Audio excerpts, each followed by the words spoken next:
What's up, everybody? My name is Kier, and you are watching the important things that really matter. Today, we got a good one today. As usual, what do you do when your wife or your girlfriend steals from you?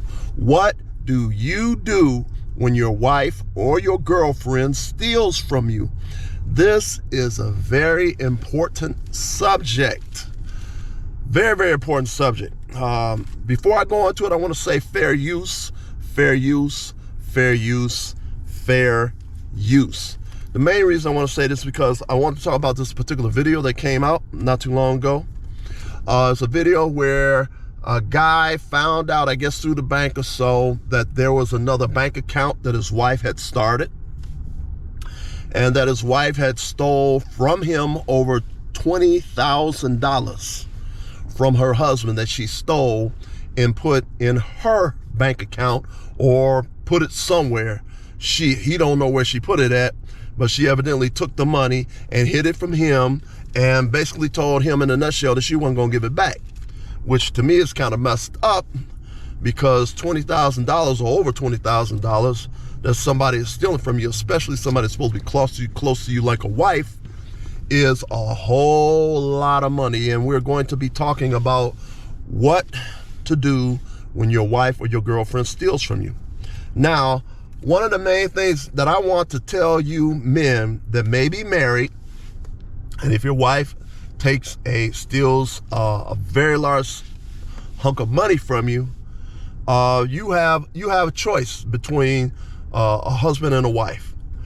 It's going to be a little bit harder for you to press charges against your wife because you're going to have to live with the woman.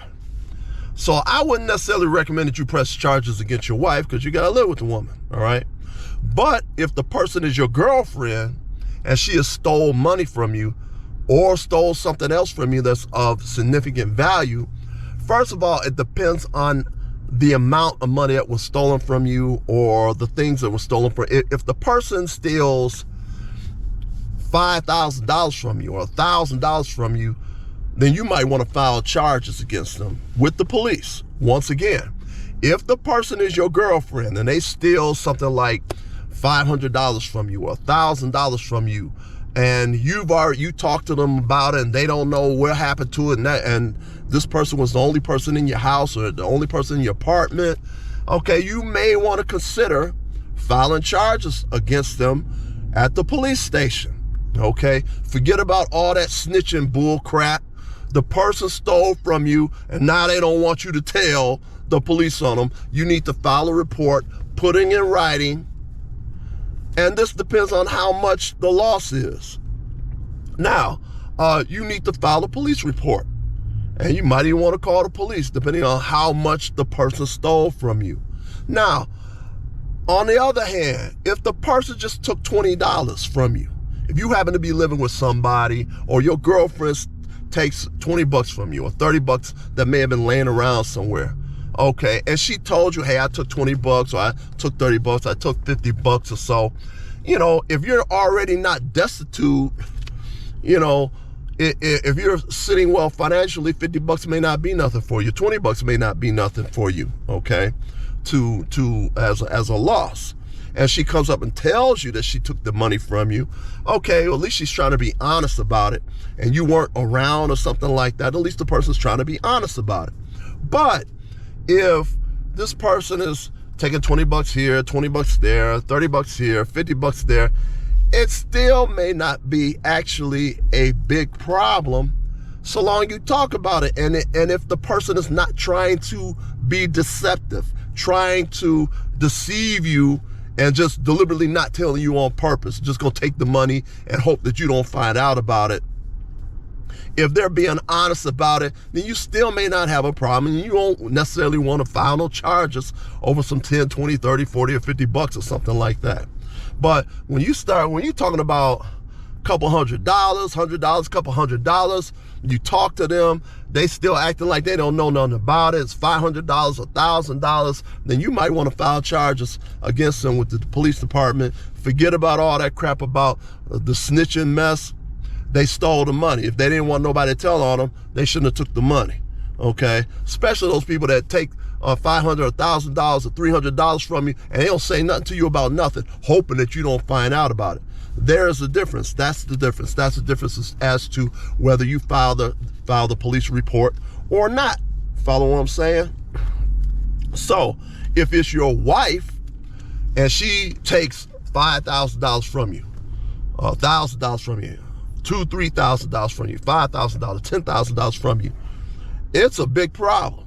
And the person is your wife,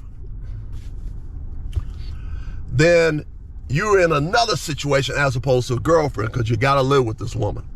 So you're going to have to talk with her about it. And if she's being deceptive about it, as a lot of people won't tell you nothing about that they took $2,000, $3,000, $5,000, $10,000 out of your account. And if they were deliberately just planning on not telling you at all whatsoever, then what I suggest you do, and which is a good thing, is you go to that bank account, you talk with them about it, you let them know about, you found out that this money is missing, how come they didn't tell you about them taking the money, okay? And then from there, after you talk with them about it, you shut that bank account down.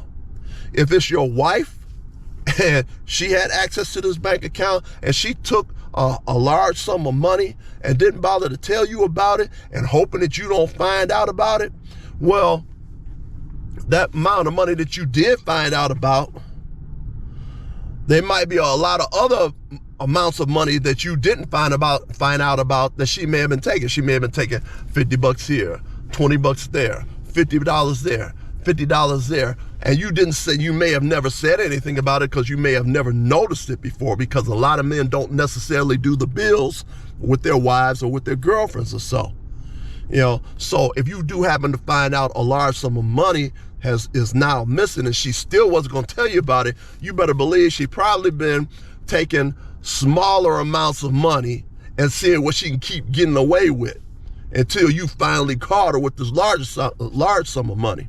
So it's in your interest that you need to control the finances, the things and amount of spending that's going on in your household. This is what you need to control. Okay, so when you find out a large sum of money is missing and the person deliberately was not going to tell you, then you need to start shutting down bank accounts. Okay, well, since you're going to take $500 or $1,000 or $2,000 or whatever, a large sum of money, $300, $500, and you just decided you're just not going to tell me, okay, well, now's the time. It's time for me to shut the account down. I first suggest that you give them 1 or 2 chances before you shut the account down. You talk with them, you say, listen, I'm telling you about this before, don't do that anymore. It depends on how much money it took too.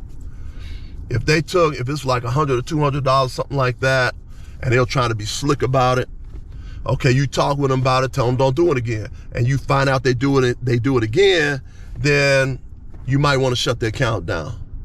Okay, that is an alternative for you to do if the person is going to continue to be deceptive. Relationships are based upon truth.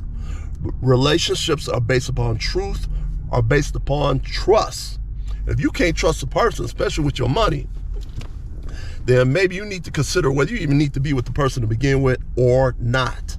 Okay, so what are some of the things? So these are some of the things you can do whether your wife or your girlfriend steals from you.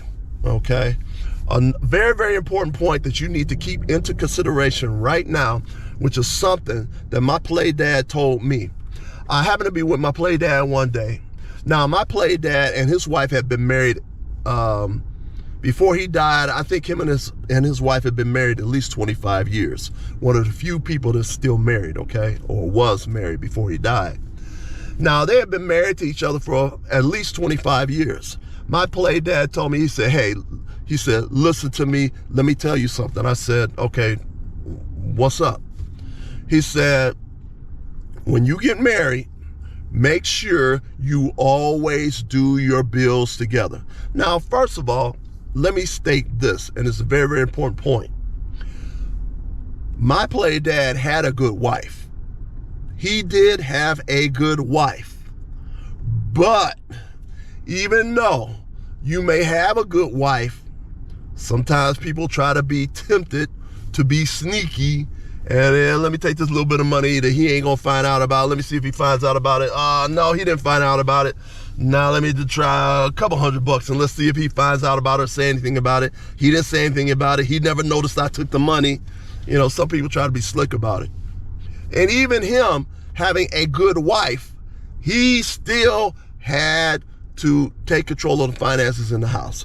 And so one of the things he told me, he said, listen to me very, very clearly. And I want to make emphasis. He had a good wife. He had a good wife. He said, you make sure that every month you and your wife sit down and do the bills together. Let me say that again. He said that you make sure when you get married that you and your wife do the bills together. Now, some people are girlfriend and boyfriend, and they might be sharing bank accounts and might even be living with each other. And that's another subject, whether you should live with somebody or not. That's another subject for another day. But whether you're a girlfriend or boyfriend living together, or you are a husband and wife living together, I'm telling you, as a male, and this man was a very, very wise man. He said, every month, you and your wife sit down and pay the bills together. You fill out the checks, each check, put it in each envelope. Make sure the envelopes are signed. And you take all those envelopes of everything that was paid off, and you yourself, you mail those envelopes off. That way, when you are doing the bills together with your wife, you know exactly what is going on financially in your household. I am giving you great wisdom as to what you need to do. This can solve you a whole lot of problems. And this video right here is part 1. I'm going to have at least a part 2 and a part 3. I'm going to have at least, what do you do when your wife or your girlfriend steals from you? Part 2. What do you do when your wife or your girlfriend steals from you? Part 3. So these are other videos that you need to be looking at also too, because I'm going to give you some more very, very important information. Now, peace.